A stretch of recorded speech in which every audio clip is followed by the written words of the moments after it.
Det er snart jul, og Husets Biograf forbereder sig på verdens bedste juleprogram.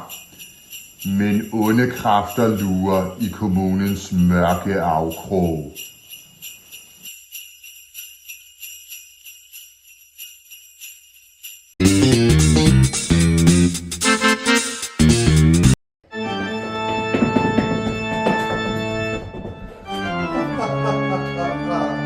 Hvor er det godt at være borgmesteren over hele København. Ja, jeg må lige kigge i avisen for at se, hvad der sker i min by. Hvad er dog det? Der står her i avisen, at Husets Biograf viser julefilm. Jeg hader julen. Det har jeg gjort lige siden der var en mærkelig mand, der dengang jeg var barn, kom og sagde til mig, at jeg skulle drikke maling. Nogen må gøre noget. Og jeg er borgmesteren, så det er mig, der må gøre noget.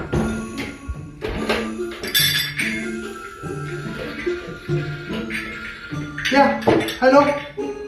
Er det embedsværket? Om jeg må spørge? Ja, det er borgmesteren. Jeg ringer bare for at fortælle jer, at I bliver nødt til at gøre noget ved Husets Biograf. Jeg vil gerne have, at I lukker huset, fordi de viser jul. Julen er aflyst! Farvel.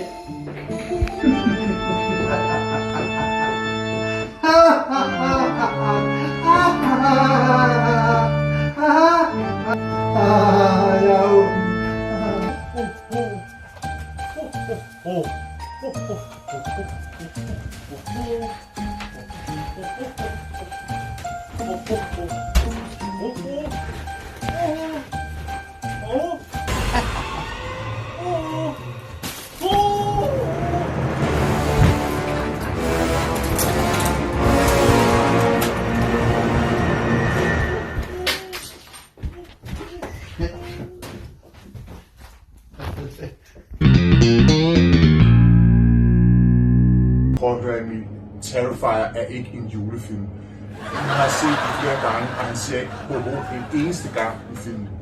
Ja, det er rigtigt. Men Terrifier 3 er en ægte julefilm. Jeg siger bare, Terrifier mod Petrifier, Vin Diesel vinder hver gang. Har du nogensinde set en nisse? Nisser, klovne, det er samme familie. Det er en julefilm.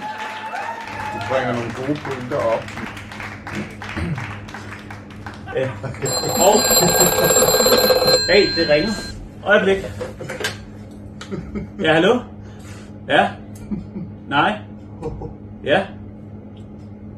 Okay. Julen er aflyst.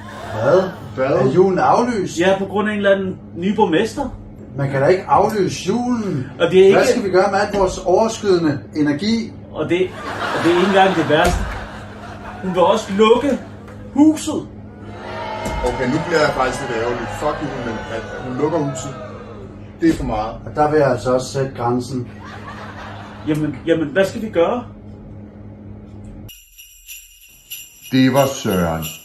Julen i Husets Biograf er sat i fare. Kan julen nå at blive reddet inden den 24. december? Følg med i næste afsnit.